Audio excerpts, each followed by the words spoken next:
What is up, people? Jean Carlos here with the Total Body Training Podcast, where I help people get lean, gain muscle, and build confidence. And today we have a really special guest. This is Ashton Rouska. Say hey, Ashton. How's it going? The first time I saw this dude, he was deadlifting. How many plates were you deadlifting? 8 plates on each side. 8 plates. So how much weight is that? That is 765 pounds. Okay. And I remember I walked into TSS Strength up the street from here, and Eric, I think it was Eric, was showing me this video of you doing this on your phone, on his phone. He was like, check this guy out. Eric, the tall. I think so. I think it was Eric. Yeah. And Eric was showing me whoever was at the front desk, like the people who usually work the front desk. The big Eric. Yes, Big Eric. Yeah. I remember. Yeah, Big Eric was there, and Eric was like, I was just asking about the gym and stuff like that, and he shows me, he's like, dude, you gotta check out this kid. He's like 19 years old. He's gonna be like the next Ed Cohen, and he's gonna surpass that. Like, this was the kind of conversation that was going on, and I was like, okay, let me see, and I was like, holy shit, when I saw you deadlifting all that, and then you like, not only did you deadlift it, but you were the most excited person I have ever seen do a deadlift. Like, the moment you said it down, you were like, woo! Like, you just like got up and you were Pumped fired up, man. Yeah, it's awesome. And then I see you, I think it's like a month later at the Naturally Fit Games in Austin. Yep. And did you hit any records at that event? I broke all the junior world records for IPL USPA at that day. event? Yes. Yeah, okay. So let's just say that I was really impressed because I'd seen you online, and then I saw you there, and I was following you at that point on Instagram, and I was like, one of these days I need to meet this dude. So thanks for being here, man. Glad to be here, John. Awesome. All right, so... Well, before we get started, I forgot to tell you this. I always do this. It's a funny little thing that we do here. All right, so today's episode is brought to you by carbs. My favorite carb is, and you can say any, Ashton. You can say any carb. It can be candy. Okay. You got candy right here. He eats candy, y'all. Candy's close second. There we go. All right, what's your favorite carb? It doesn't Pasta. have ramen. Pasta. Yeah. Okay. Any specific way you like it made? When I make ramen, I use 2 to 3 eggs. I use either ham or chicken. I use diced vegetables. And ramen. Sounds tasty, man. Yeah, you like your Asian foods, I think. Yeah. Love it. Yeah. Awesome, man. All right, so Ashton, tell us about you. Tell us about when you first started lifting weights. Okay. So I did not really get into athletics until I was about 12 years old, and I started lifting around 13 years old. Actually, no, scratch that. I started lifting on my 13th birthday. On your 13th birthday. So, interestingly enough, I started training for 2 reasons. The first reason I started lifting was to play football. There's a lot of 13-year-old kids wanting to play football when they become a freshman in high school. So, you got to start weight training, the spring and the winter before. The second reason I started weightlifting was because I wanted to be a lot stronger, and I was a lot smaller back then. I just wanted to be bigger. Yeah, which you've done very successfully. You look like a bodybuilder, so I'm sure, have you gotten that before? I've been told that several times over maybe the past, probably like the past 6 or 7 years. I've been told that a lot. Yeah. What do you think? What do you attribute to that? Because you're less common in the powerlifting space. I mean, there are exceptions. Like, look at Ben Pollock. Yeah, there's some dudes that are really jacked, and then then there's others that don't look as jacked. Yeah. Well, what I'd have to say is, first thing, genetics. Yeah. A lot of those guys, I'm sure, not all of them, of course, but genetics does play a big role. But it's not just genetics, it's a lot more than that. It runs a lot deeper than that. It's the way you train. It's what you do outside of training that's really important. That affects, how you look, how you feel, and, how you feel while you train, how you feel all day. So you got to look at things like diet and sleep. Sleep pattern, especially important. Sleep is absolutely critical in recovery, and if you're not getting enough of it, then you're not going to be recovering the way you should, and you won't be maximizing your potential. So for me, sleep, diet. Well, I don't actually diet. I actually I just eat. But what I eat, I eat foods with lots of protein. I eat foods with lots of carbohydrates. Yeah. And occasionally, lots of sodium. Sodium is good for pretty much everything. Of course, not too much of it, obviously. Like, don't drink a whole bottle of, soy sauce at home. You'll probably die, but, Yeah. Sodium is good. And then after that, when we get down to training, right, so with training, the way I train usually is considered power building. I've never called it that, but someone coined that phrase somewhere. Yep. But I get why it's called that, and it makes a lot of sense. So when I train to look the way I do, I'll do the powerlifting movements, and my training will always be centered around those movements. So on the days I do those movements, the auxiliaries I do will focus on strengthening, smaller, more minor muscle groups involved with those movements. And I think that that's really what's helped sculpt in me over the years, sculpt musculature and, develop vascularity and a lot of other things like that. Yeah, and so we have a gen pop, like just like most of the people who listen to our podcast are probably general population. So I at times will just kind of like re-explain something or ask you, just so you know. Yeah. So what Ashton's getting at is that it seems like it would be the trend, and you can correct me, that like most powerlifters just squat, bench, and deadlift. There are a lot that just do that. Yeah, that just kind of do like the main movements, and part of what has caused you to have like the biceps, the body that you have, is because you focus more on your accessory work, maybe like arm work, leg work, intense hypertrophy work. Yes, that is another big element of training. So intense hypertrophy work. So that's huge. Volume, I think, is very good. Volume is especially very good actually for vascularity, and that way you can see all of the veins and everything else. It's also what I like to call muscular conditioning. For me personally, when I do a lot of volume and reps, in the beginning of my training, when I get to the later portions of the training where I'm lifting heavier and a lot less reps, I'm a lot less tired. I have a lot more energy, and it's a lot easier for me to get fired up, and just crush PRs. Yeah. It works almost every time. Yeah, that's awesome, man. Awesome. So let's go back to your youth. So you started lifting because you wanted to get bigger for sport. Did someone put that idea in your head, or was it just you independently? I need to get bigger if I want to do this football thing. It was a bit of both. Yeah. I kind of figured, I if I'm going to play football, I probably shouldn't walk in out of soaking wet, 90, 95 pounds. It probably, I don't know how many positions, high schoolers could play in football at 95 pounds. So I figured I needed to start lifting weights. I needed to get stronger.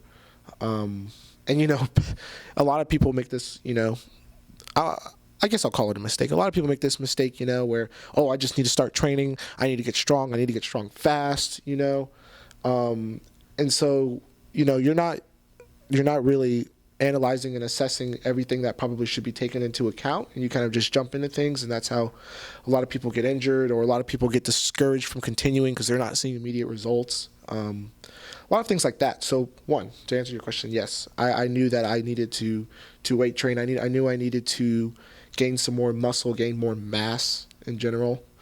95-pound kids don't do well against 300-pound kids if you're 1/3 of their weight. Yeah.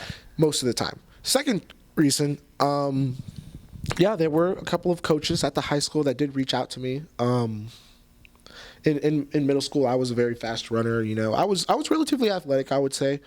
I was actually, for my small body weight, I was actually pretty strong too. I could do a lot of pull-ups. I could run like the wind, everything like that. So, I had some athleticism going for me. So, the coaches, they reached out to me. They're like, hey, well, February we're going to start lifting.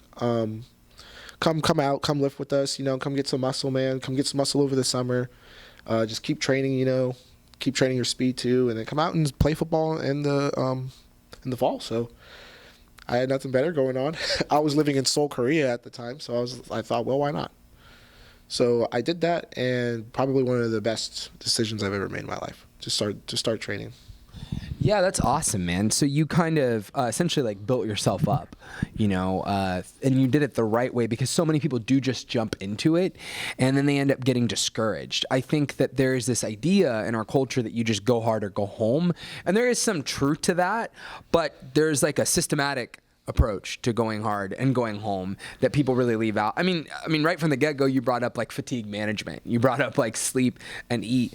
Those are the things that no one likes to talk about. Those things like really affect how. Sometimes the boring parts of it all is what people kind of feel like it. Yeah. How they feel about it. Yeah, because it's not fun. You can't post a cool picture of you sleeping on Instagram. You know, yeah, it's not gonna be cool.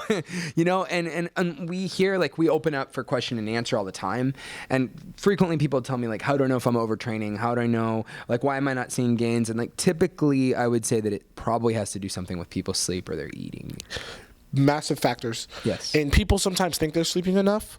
If you're a powerlifter, especially if you're a top level powerlifter, 5-6 hours of sleep a night is not enough.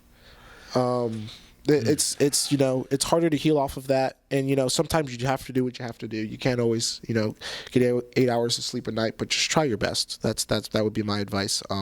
I know I don't always get 8 hours of sleep, especially as, you know, full-time college student, Army cadet, powerlifter. It doesn't always happen for me like that, but I do my best to get as much sleep as I can. Yeah. So right now, you know, you just kind of brought up the whole gamut of things that's going on with you. You're a full-time college student. We've got all these things going on in your life. What, you know, to just kind of like back up, what are your current records right now in the USAPL? What are your top PRs, I guess, in general? For right now. So in October of 2017, so just last year, a few months ago, I competed in the USAPL Raw National Championship. Okay. I competed in the Open and the Junior Division for the 205-pound weight class. Yeah. So for the Open class, those are the records I'm the two records I broke that I'm going to focus on. So the two records I broke the deadlift record. I set it at 777 pounds. Jesus. And I broke the overall total record. Hold the mic up. Bring the mic in right about here. Yeah, just in front. So that way it's in front of you. Yeah. Yeah. And I also broke the overall open total record. Mm-hmm. So the total is the combine of bench press, squat, and deadlift. So the overall number I set at that meet was 1,851 pounds. Jesus. So it was not a bad meet. Squat could have went a little bit better. I got red lighted on my last attempt for depth, which happens sometimes. But you know, it was still, like, all in all, it was a good meet. Do you feel like it was just that? Do you feel like you got the depth, or do you feel like they were right? Watching the video, it was hard. It was close. I would say it could have been 2-1 in either direction. Okay. Yeah. I would say 2-1 in either direction. A couple of squats that I've competed in that have been red lighted, I think I did get cheated on. But a couple of other ones, I could see why it would be, you know, 2-1. Like, it would be kind of, you know, in that wishy-washy area, especially when you have a lot of spotters with 700-plus pounds, and then it gets harder to see where the actual hip crease and the knee joint are. And the judges have a tough job, you know. They have to see it in a split second, you know, and that's all the time they get. And, you know, that's it. So yeah, it is hard. People tend to get really mad, but they've been there all day too. So yeah, the judges, you know, they're there, they're working, they're tired, you know. So, you know, just the inner psychologist to me says, you know, be empathetic towards them, you know, be understanding, be respectful, you know, even if you get frustrated, you know, don't take it out on judges. Don't take it out on people that are going to be judging you for the rest of the meet. So yeah, or people that you're going to see, like, from time to consistently, probably at other meets as well in the future. Maybe for your whole life, your whole training life. Potentially, yeah. So you know, that being said, when did you first start actually competing in powerlifting? I did my first competition April 20th, 2013. April 20th, 2013. And you were how old at the time? So that February, I turned 16 years old, so I had just turned 16. 16, okay. What brought you to competing as a 16-year-old in powerlifting? Because it's not exactly like something that you sign up for in high school, you know? What kind of... So what it's funny, my actual powerlifting competition career didn't really have a special start, you could say. It was just a guy named Stephen Manuel. He was one of the wrestling coaches at Bartlett High School in Alaska. He said, hey, you know, I've seen you in the weight room, you know, I've seen you wrestle, you know, you're very strong. You should try this powerlifting meet. It's in April. And it was January at the time. The wrestling season was winding down. It was about to end.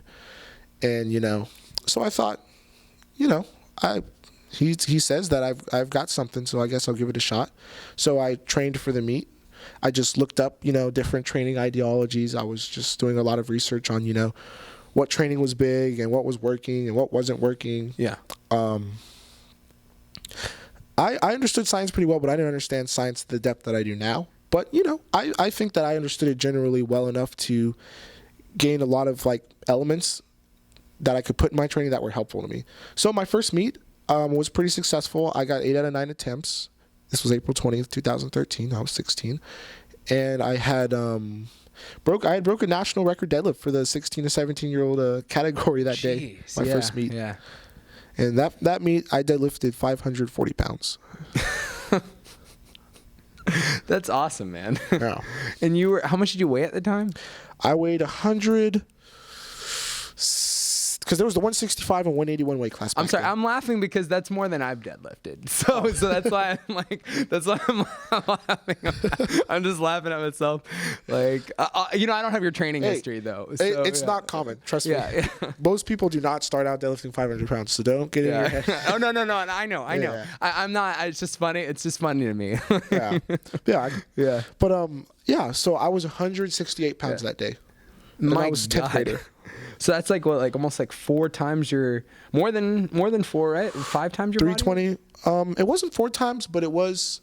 So 160, 320, 480, 816, 24, 504.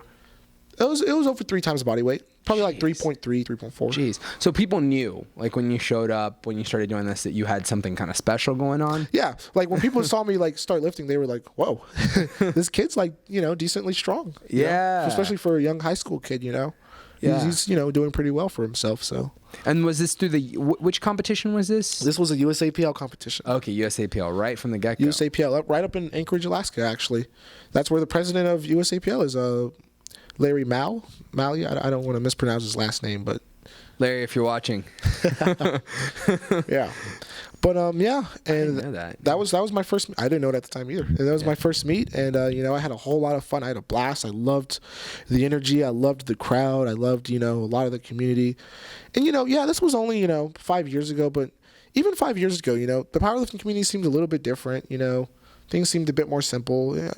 But maybe it was just because I was 16 and I was just starting. So it was it was a lot of fun for me. It was very fulfilling, and it was a wonderful time.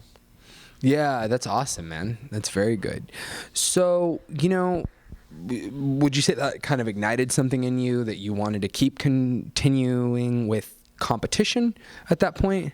Yes. Yes. And I'm glad you brought that up, because as soon as I broke that record, I stood outside and I thought to myself, I was like, wow, and yeah, I'm 16 and this is just one, 16 to 17-year-old American record. Yeah. This isn't, anything huge or big, but to me then it was huge. And I thought to myself, when I stood outside that, I could really be somebody and I could do great things, and I have it within me to do great things. So it was like that point that you started thinking about it differently, would you say? Like you started thinking about it I would say like... so. My confidence really rose after that.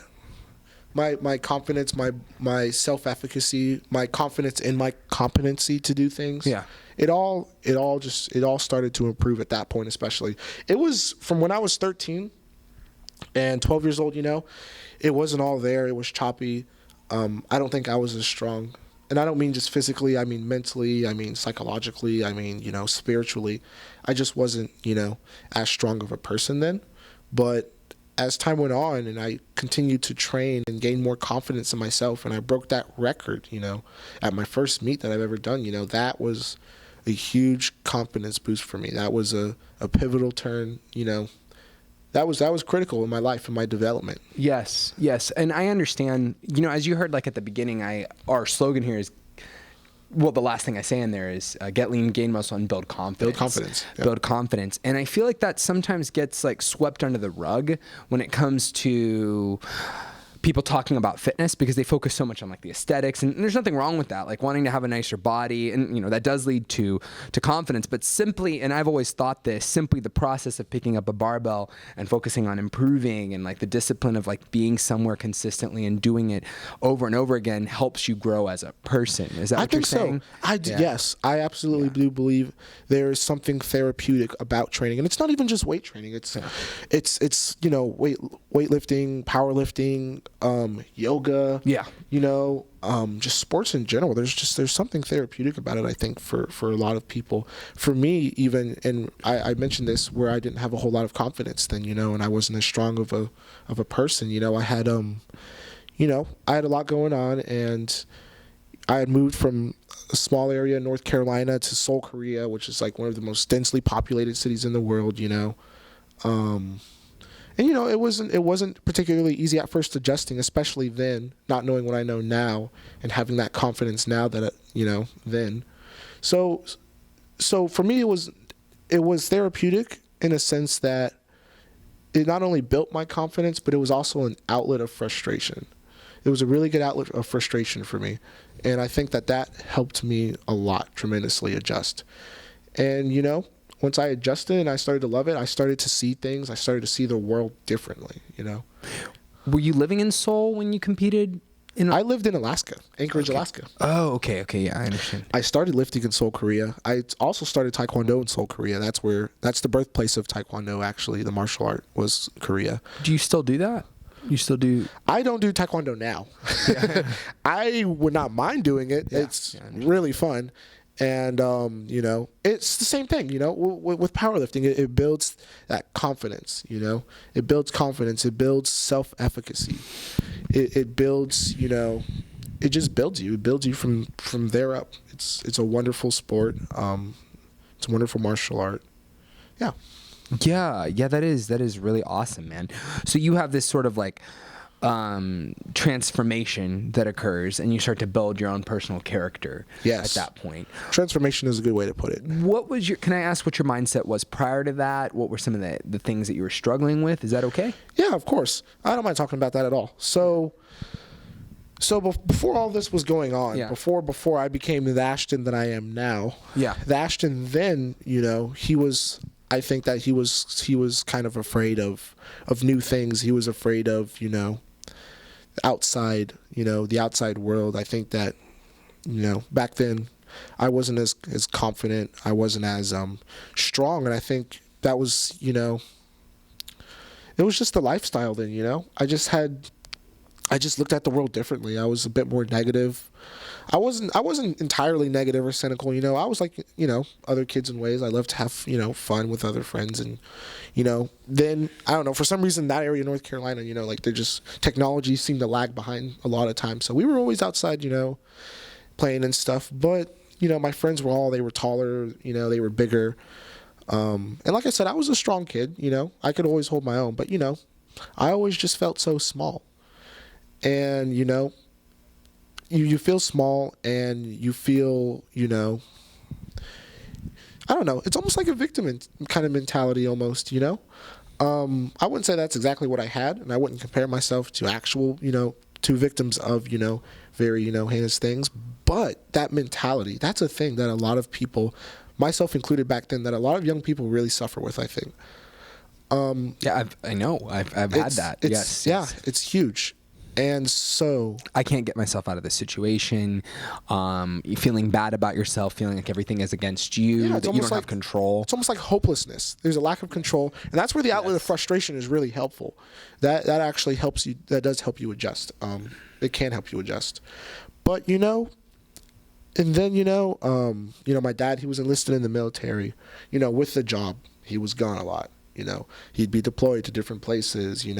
Gone to field training, wherever, for a long extended period of time. And I grew up with 4 sisters and I had no brothers. Yeah. And so of course you could share the same struggles, where we didn't have a lot of money or a lot of other things, but at the same time, it was like, or we had really small or cramped, living space, but they couldn't, our struggles were the same in that sense, but they were different in the sense that where I'm the only male, I had this, kind of complex where I wanted to be the male. I wanted to be stronger. I wanted to be, somebody that my sisters could depend on. I wanted to be somebody that everybody could depend on. And, I had set really crazy, standards for myself then. And, reality and my expectations were just totally different. And I think that's where a lot of the frustration came from. I think that's where a lot of the hopelessness and, feeling just small, like not just small physically, but just small in the world came from. But you changed that. I did. And, that's why I kind of wanted you to bring, I'm sorry, I'm interrupting you. Go ahead. Oh, no. I was just going to say, and there was a lot of other personal things going on then, just a whole ton of stuff. With deployments, between my parents, they never really got along particularly well. And, my dad, when I was in 7th grade, he was diagnosed with cancer. And so he had to go through chemotherapy. And then after that, once chemotherapy was pretty much, done with, we had to move to South Korea, from North Carolina. And for me, that was all that happening at once was a lot to cope with. And it was one major adjustment. But I'm glad that it happened that way in my life. I'm glad that it all came at me at once. And I'm glad that, I got overwhelmed because, I was pushed and I was backed all the way into a corner, and the only direction I could go from there was up. And that doesn't work for everybody. I'm not saying that works for everybody, but for me personally, I think for me to become who I am today, all of that was necessary to experience. I agree. The impediment to action becomes the action. What stands in the way becomes the way. The obstacle is the way. That's a quote I like from Marcus Aurelius. And he's considered to be one of the last great emperors, which usually emperors aren't good, the best people. people person. Yeah. The nicest people, I guess. Yeah. They're not very considerate. But this dude wrote a lot of Stoic literature. I don't know if you're familiar with Stoicism. A little bit, actually, yeah. Yeah. Well, when I took a lot of literature courses, I like dabbled with it a little bit. Man, I love it. And it's the things which hurt instruct, Benjamin Franklin.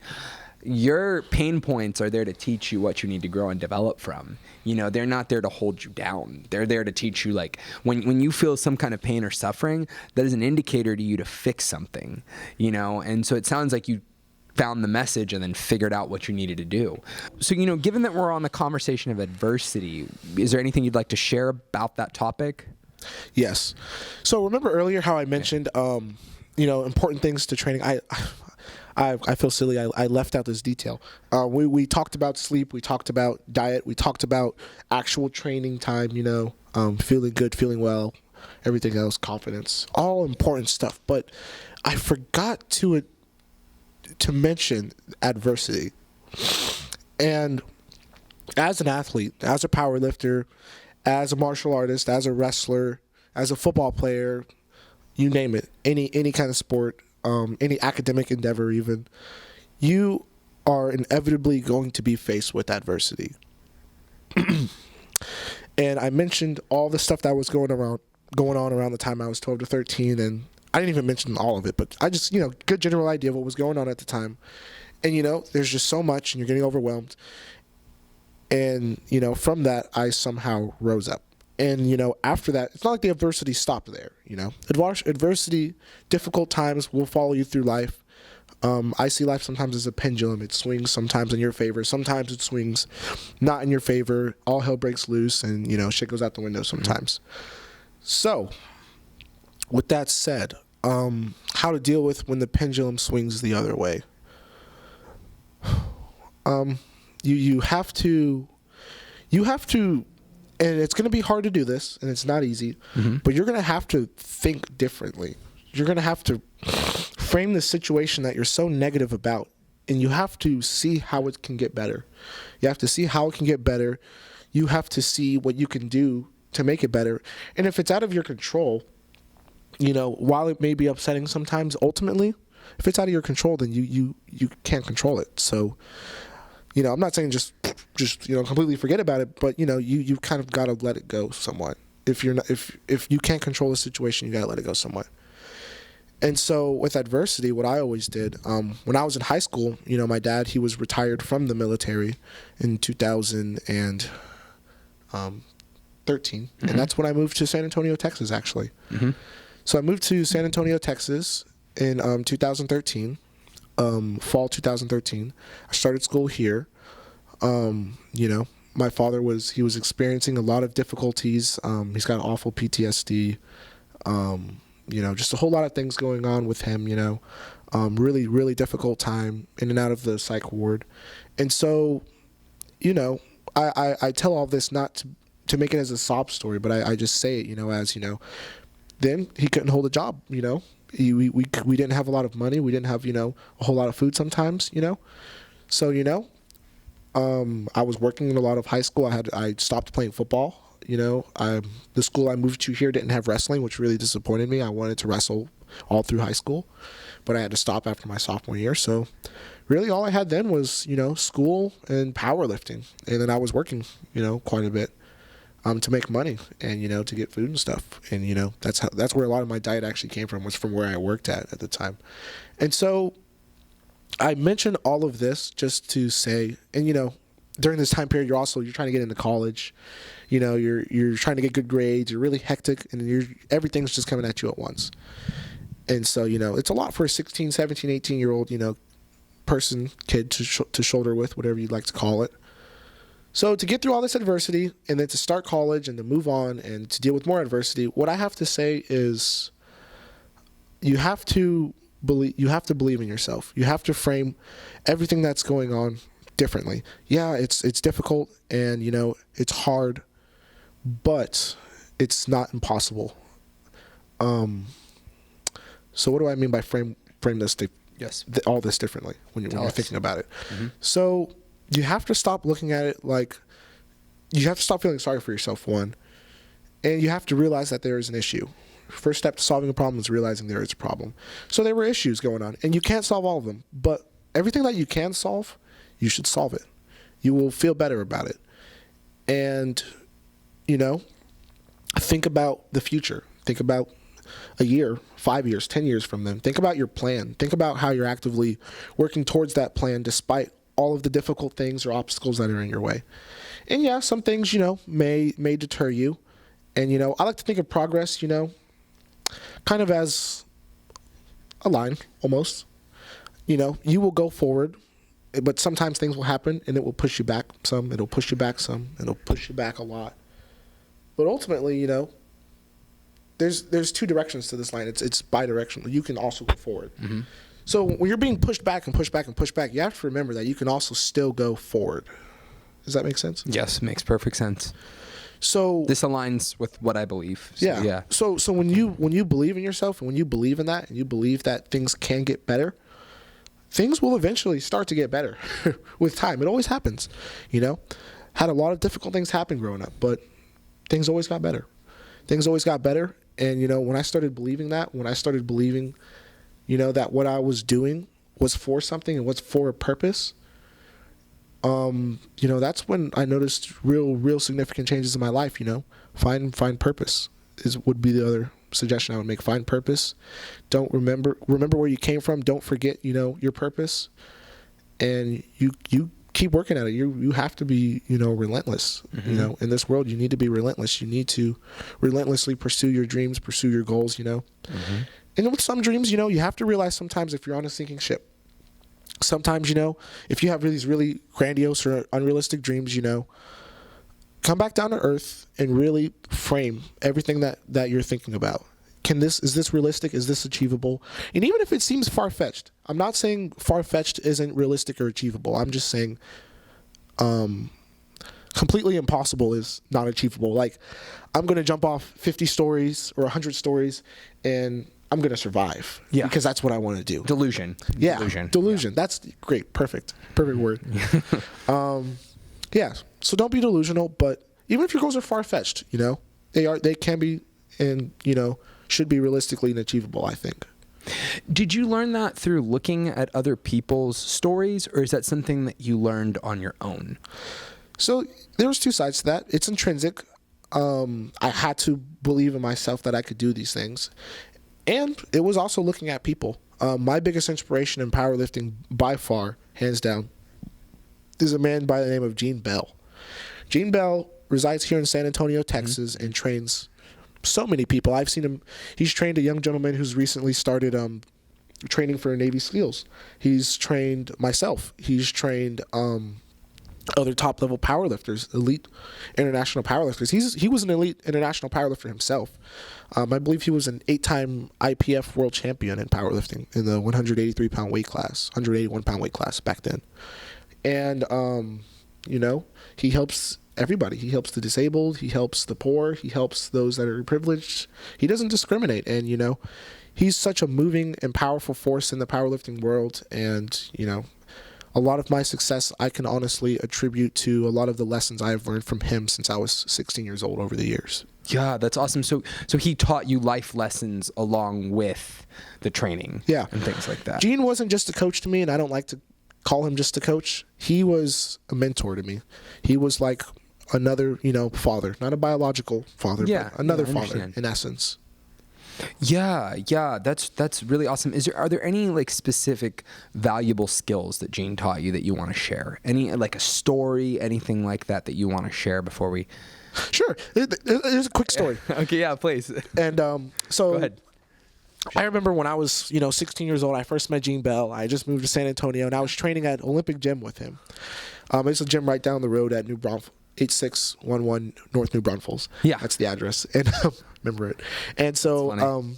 we were training down there one day, and I'm deadlifting, and I told him, I'm like, I really want to deadlift 700 pounds one day. And that was like my goal. That was my big goal. I wanted to deadlift 700 pounds so badly. I've already done 540. I was 160 away. Yeah. And I was just so infatuated with numbers. It was such a huge number game to me. And powerlifting is a number game, so I'm not downplaying the severity of that. But, it was just all numbers to me. And he's just like, okay. So I remember the first month he was training me. And again, I didn't like to refer to him as this, but as a coach, he was training me in the first month. And every time we would train, he would just load on plates, and he wouldn't really tell me what the weight was. And he would just tell me not to really worry about it or calculate it. And, so to get to 700 pounds, you first have to get to 600 pounds. And it was funny because one month after I moved to San Antonio, I did my first 600-pound deadlift at 15 pounds or so. And it was just because he was just doing that. He was just loading on plates, and he'd be like, all right, you'll do this in like 3 or 4 minutes. I'm like, all right, sounds good. Let's do it. And I was always motivated. I was always there. I was always ready to work. And, it was just so awesome because the lesson that I'm trying to put out from this story, if it's confusing, is don't always be so worried or infatuated with a number or chasing numbers. Sometimes you'll be surprised what kind of progress you can make if you just train. Yeah, I know what you mean. If you just train. Yeah. Some days, on the road to 600 deadlift, I was deadlifting 300 pounds for reps. Some days I was deadlifting 550 pounds for reps, But for the first month or for the first couple months, I didn't really ever know what the weight was. I didn't try to calculate it. If he put it on and he said do it, I trusted in him. I trusted in his guidance, and I would just do it. I think the message here is that you trusted the process. Trusting the process. Trusting yeah. those that are far more experienced than you are, and that know, they know their stuff, and just not being so worried about numbers all the time. Sometimes just go and train, and have fun, and just be motivated and be fired up, and you'll be surprised what you can do. Yeah, it can be like when you've got that goal in mind, it can be almost like self-defeating when you think about it too much, right? It's like you want to have goals because like you want to have like, okay, like I have this number goal in my head of like something I want to hit because I do have my own numbers. But at the same time, it's like if you focus only on that, it can be really self-defeating because you're like, shit, like I still haven't done, my 700-pound deadlift or my, whatever it is. Yeah. Oh, yeah. So trying to get to 800 pounds on the deadlift for me was absolute hell. I attempted it like 3 or 4 times. I would always get it off the ground, but I would not lock it out. And it was just a huge mental block. So 1 week ago, I finally did it. So I did 804 pounds as my last heavy lift for my training cycle for my deadlift before the U.S. Open going into this meet. And that day, I could just remember the thought going through my head. And I was loading on 804 pounds, but at that point, I didn't care that it was 800 pounds. All I was thinking was, fuck it, I'm going to do it. Yeah. And then it came up really well, and I was like, huh. And then again, like in your slogan, it builds the confidence, man. It built confidence. Yeah, that's awesome, man. It was great. Ashton, what would you say is your purpose then? Because you talk about this a lot. So I first thought that my purpose was, when I started powerlifting and I realized that I could be something in it, a real powerhouse, was to be the best powerlifter there was. Continue. Keep going. I just got to check one thing. You can keep talking. I thought that at the time my purpose was to be the best powerlifter in the entire world, that I could potentially be the strongest one day and the best. And, I just thought, I had surging confidence after, my first few meets where I was just continuously breaking records. And I won't say that it got to my head because I never set unrealistic goals for my next meets, but I just had a surge of confidence. I had feeling that, it may not be 5 years from now, it may not be 3 years from now, but one day I could be one of the best powerlifters in the world. And I believed it, and I truly believed in that. And I thought that was my, purpose at the time. But that too changed. So I started to realize as I was climbing the ladder and ranks of powerlifting, and I was doing it so young, that a lot of people really started looking up to me. And a lot of people, believed in my ability, just like I did, to be one of the best powerlifters. And they looked up to me as a role model. And I realized that, wow, I'm not just, Joe Smo powerlifter. I'm not just a guy trying to be the best powerlifter in the world now. Like, there are people that really look up to me and, that think so highly of me. And, I've always felt an internal responsibility to not only not disappoint those people, but never to steer those people in the wrong direction. With training, with purpose, with, mentality. So my purpose in powerlifting is not just to be one of the best. Mm-hmm. That's part of it. I still want to be one of the best. Yeah, that's very clear. Absolutely. Yeah. But it's also to kind of be a shining light almost of hope, for people that aren't doing really well in life, for people that, don't have a lot of inspiration or motivation to go out and do the training and do the work it takes to get to where they want to be. And it just doesn't have to be powerlifting. It can be anything. I see standards, and I try to exceed all of those standards in everything I do in life, always. I always like to be one step ahead. I'm just, by nature, a competitive person, and by nature, I feel that truly I have what it takes to be a good leader. And so I do my best to lead others. I do my best to help train others. I do my best to, give out great, guidance, give out great, advice. And sure,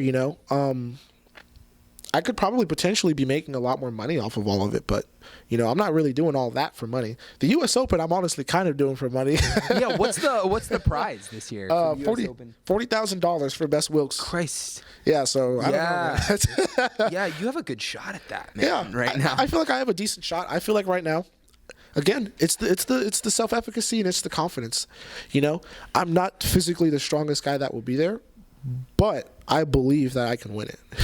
Yeah. I believe it. And I'm trying to speak it into existence.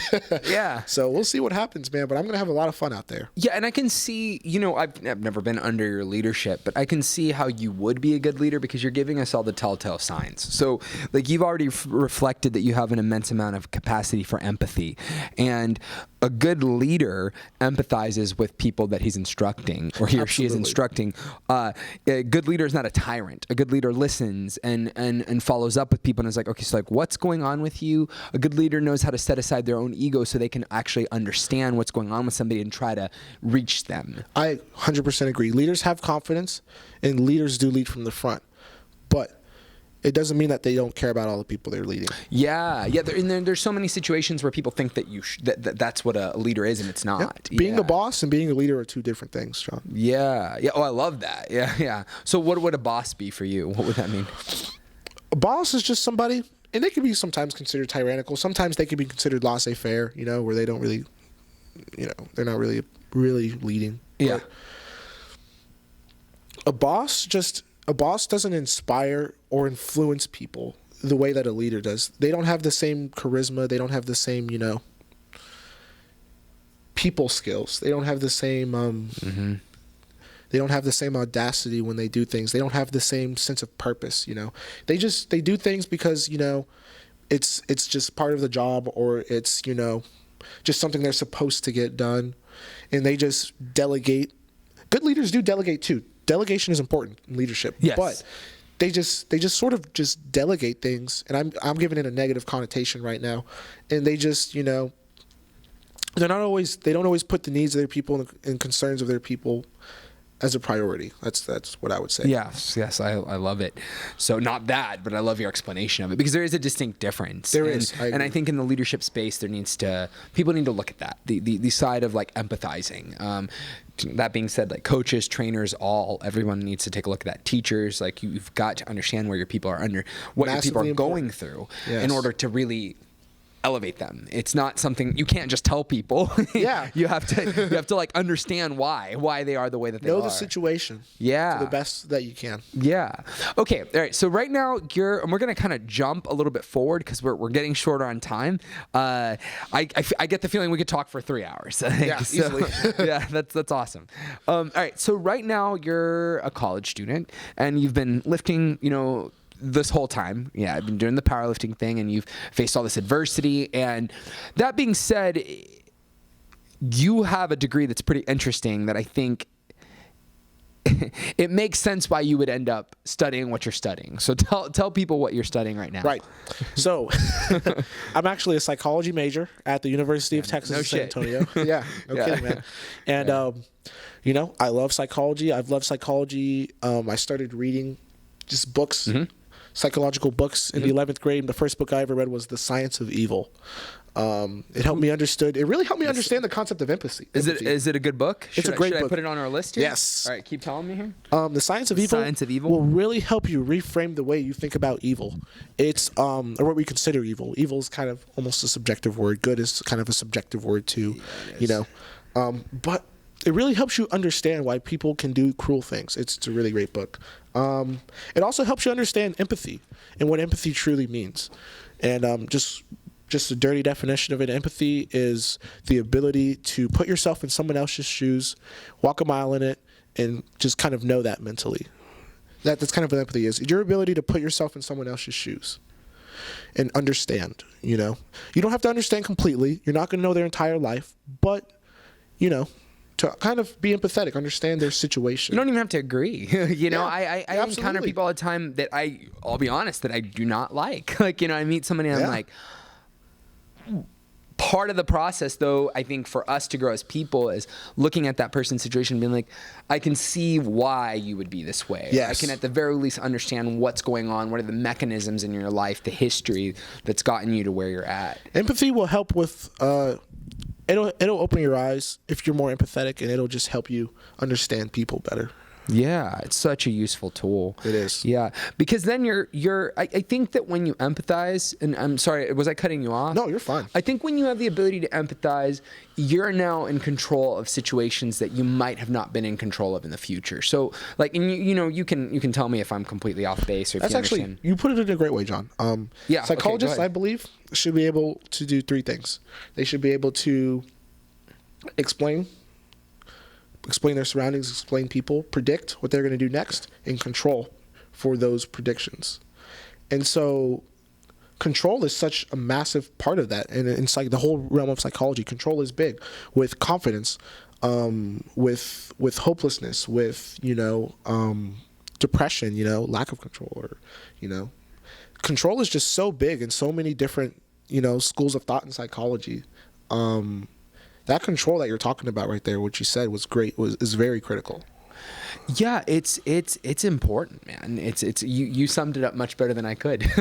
Yeah, so we're gonna take it from there. So like you're in school right now, and Yes.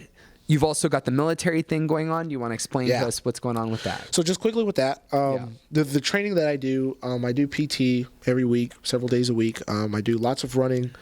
I also do what's known as ruck marching. It's kind of like backpacking, except a lot less enjoyable.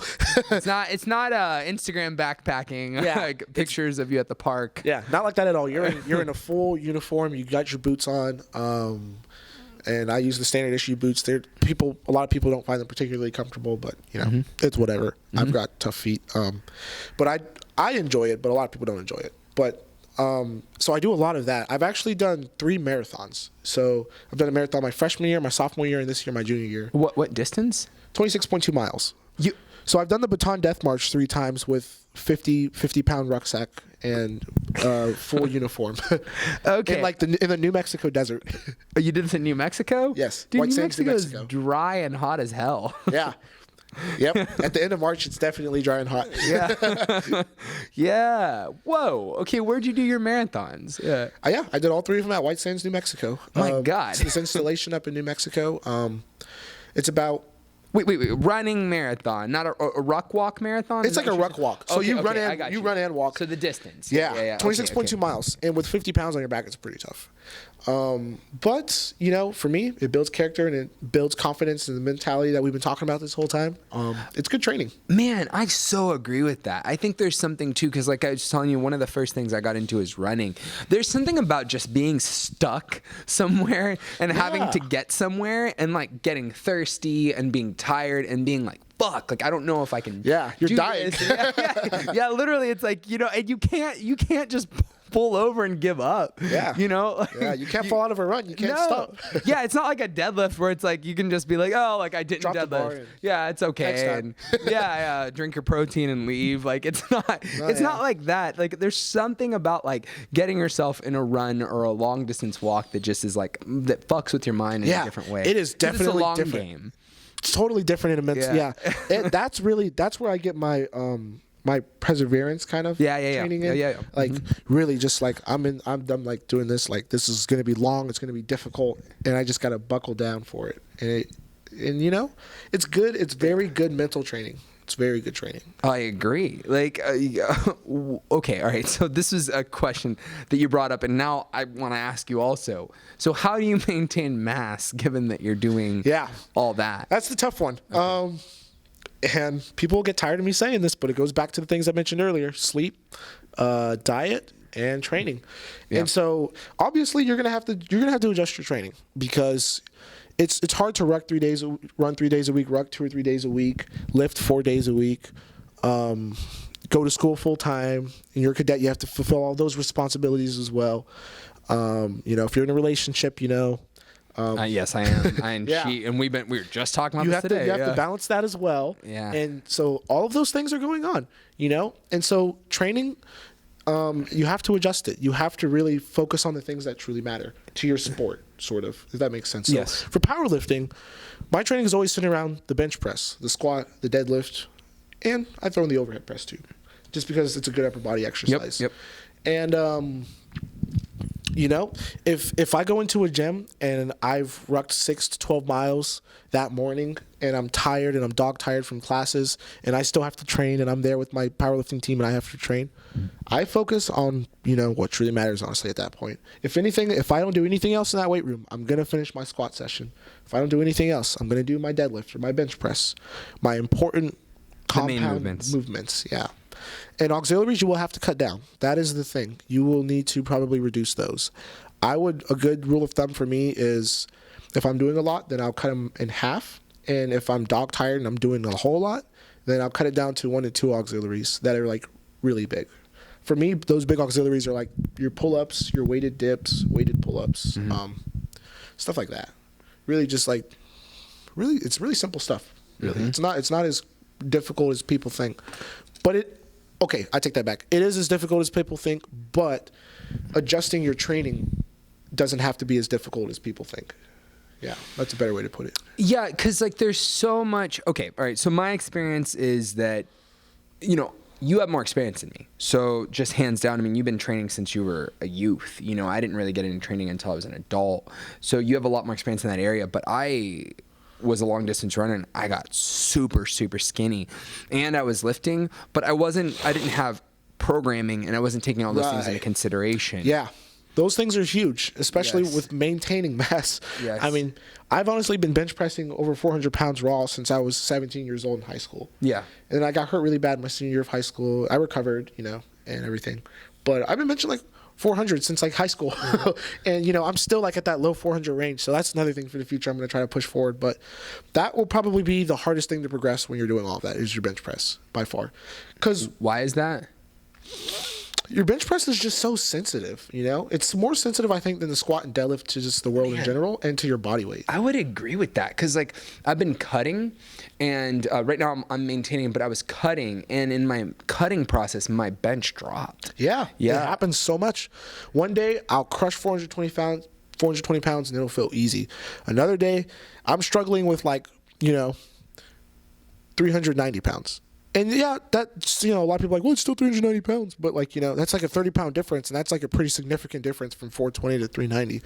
So, you know, it's one of those like Dr. Jekyll, Mr. Hyde kind of things. That can kind of go, you know, either way sometimes. So that's one thing I'm going to really focus on training after the open. But yeah, to keep mass, make sure you're eating more calories hopefully more than you're burning. So whatever you eat normally, when you're doing all those things, eat more. And if you think that you're eating more, eat more, because you're not. Usually you're not, especially if your mass just isn't staying at all and it's just completely peeling off. You will need to eat significantly more, have more big meals. I like to do, when I'm trying to gain weight, I'll do 2 or 3 big meals in a day. And by big meals, I mean like 1,500 calorie meals. And then in the morning or at night, if you have creatine or if you have mass gainer, use that. It's a little unconventional use for it, but, I don't usually use supplements, but there have been times where I've gotten sick and I've needed to gain some mass back, and I'll use like mass gainer. Yeah. I'm glad you brought up the supplement thing. We have an episode about that where I talk about this exact thing, because a lot of people think they have to in order to get big. Yeah, but it's not necessary. No, it's not necessary. It's not particularly necessary. No. Most of my training, I don't use supplements. I see it as a useful tool. So like, yeah. Like I have mine. I have protein in the morning just because I don't want to cook in the morning. So so just make it it's easy. cake. It's fast. Yeah. It's quick. Yeah, it's helpful. It also helps you, like that with the busy schedule, or if you don't want to cook in the morning. Yeah, the supplements can be useful for me in the sense that it helps adjust with life. And what I mean by that is, if you're running a lot or doing a lot, then maybe you want to retain some more, some more water weight. Use creatine. If you want, recovery and faster recovery, and you need extra protein, you've got extra protein sitting there. If you're trying to keep on body weight or get a little bit bigger while you're doing, a lot of running, you've got mass gainer sitting right there, But if you're just kind of on cruise control and you're training and you're just, eating healthy and, you're not doing crazy like marathons, or, life isn't like just raining down hell and stress on you, then, it's not really as necessary at that point. But, like for other things too, it's still a useful tool. Yeah. Awesome. So what, in the last few minutes that we've got in here, what are your, do you have a certain, no, I don't want to ask that question because you already told us you do a little bit of you do power building. Yeah, what they call it. What you do. Yeah, power building, which is what I like to do too. It's just fun. I like. It is fun. Yeah. It's a lot of fun. You feel good. You feel strong. It's good. Yeah. It's just, you get to do that extra stuff you don't get to do if you're just going in a traditional, just lifting. Yeah. So I enjoy that. Let me see. All right. I guess my next question is do you want to share about your next upcoming competition right now? Sure. Yeah. So I will be going to compete in San Diego, California this Saturday at the US Open. It's a USPA meet, huge payout. The competition there is stacked. This will be by far the most competitive meet I've probably ever competed in my life. Oh, wait. This is the expo that Gracie Jones is helping with, I think. I think so. Gracie Jones and it's called the Kern US Open. Yeah. Okay. All right. Sorry, I just had to interrupt. Gracie Jones, actually, I think she sends the emails. Her or somebody else. Man, she's super active in the community. She's really wanting to put the money in there. So go ahead. Yeah. Her name has been tossed around a lot in there. Yeah. That meet will be by far the most competitive meet I've ever competed in. I've competed in an IPF meet. I've won USAPL Raw Nationals, but this meet will take the cake for the most competitive meet I've ever done. And I am beyond excited for that because, I love the challenge. I don't like walking into like a national level meet this is an international meet, and just knowing that I'm going to win. I love the challenge. I love the, the anxiety, the butterflies that I get before the meet. It helps me perform better. So it's going to be good. Do you have anybody, do you want to tell us like somebody that you got your eye on that you're like, oh, I know that person and I are going to be like. There are a couple people. Please, do you mind telling us? Like, okay. There's a guy named Joe Sullivan. Okay, I just listened to Joe talk on the USPA podcast. Joe's podcast, yep. Yeah, he was talking about it. Yeah. Yep. Joe Sullivan is probably one of the biggest threats. Joe Sullivan, Ben Pollack, Malik Durstein's in the 181, and John Hacker in the 181. So those 4 guys to beat for Wilkes will be incredibly difficult. And there are other guys too that I'm not mentioning that I haven't mentioned right now, but there are definitely other lifters there, and they are very, very strong and very competitive. So. Yeah. Oh my God. Yeah. So you're anticipating going head to head with them? Because I remember that was the case at the USPA at the Naturally Fit Games. Yeah. Ben Pollack. Yeah. Yeah. It's going to be just like that. Yeah, I anticipate. And you guys, it's interesting because you both have the same kind of like, you're both bodybuilding looking kind of guys. Like Yeah. it's a good like competition. It you is. know, like It's- if we could put you head to head, like have a poster of you against him. It's going to be awesome. Yeah. And it's going to be so awesome Yeah. because it's not even just us two. There's going to be like Yeah, 10 of of course. us. And we're all going head to head. It's like a big battle royale almost. Man. Because it could go almost any way. Like I think any one of us could honestly win that meet if we have just a great day. So he is set to go because I had also is. heard that he might. Okay, he is. He just Okay. recently, like a day or two ago, posted about it. He's Man, going to be there. he might I'm have been excited. fucking with people's heads because like he was saying, I heard he was saying that he might not. That he wasn't gonna go, yeah. Yeah. He's pulling an Arnold there. Now, me man. personally, the whole time I was thinking he's going to be there. He won last year. Yeah. This is too sweet for him to pass up. And I know that he's had, other things going on in life. And, Ben, is a great guy, but I just had a feeling and I always kept this on the back burner. I should expect Ben Pollack to be there. And I was 100% right about it. Psychologists explain control. So, yeah, I knew he was going to be there. Of course. Yeah, that's awesome, man. Cool. I'm glad to know this there's like this rivalry kind of thing going on. Yeah. Like that's awesome. But it sounds like there's a friendly rivalry. Because, Yeah. Because when I hear you guys talk about each other, like Joe said nothing but good things about you. Yeah, Joe's a wonderful guy. Ben is a great guy, very intelligent. They're hardworking people, In a lot of ways, they're a lot like myself, so it's gonna be fun. Yeah. And these are good guys, So, That's awesome, man. Yeah. All right. So we're getting close to the end of the interview. I'm just gonna ask you a few quick questions. So I ask people just fun questions. yeah, let's do it. All right. So are you a coffee person? No, I don't. Okay, drink coffee. no, good for you. I actually never. I've only drank coffee maybe twice in my life. Okay, all right. So you're not a coffee person. That's okay. All right. Do you take pre-workout or anything like that? I know you don't do that. I don't use pre-workout. Dude, that is so good. that shit wrecks your body, like most of it. Yeah, some of the, especially the really extreme ones. Yeah. Yeah. I've heard a lot of things, but I don't know. I mean, I don't mess with it. Yeah, I personally. got you. Good for you, man. All right. So, do you have, given that you're so busy, all right, favorite shows or TV shows? Do you have time for them? If you don't, it's okay. Yeah. So, a lot of people, my close friends know this about me, but a lot of other people don't know this about me. I love anime. Okay. No, that's one of my things. You were living in Korea. Yeah, that's when I got into anime. Yeah. Anime is awesome, actually. Lots of really cool, delicate storylines and plots and stuff. Like you would never know until you watch it. You'd be like, "What the hell is this cartoon thing?" And you watch it, you're like, "Wow, I did not expect that." Love anime. I love a show called Black Mirror. I also love comedy too. So, favorite comedian? Ooh, that's hard, man. Or what's the first one that comes to mind? Oh my God, this is really difficult. No, man. it's okay. There's several that are just it's all right. spiraling in my head right now. The first one that came to mind for me was Chappelle. Like I'm a big Dave Chappelle is hilarious. Yeah. Dave Chappelle is so funny. He is one of my favorite. He would probably be in top 5. Yeah. Top 3.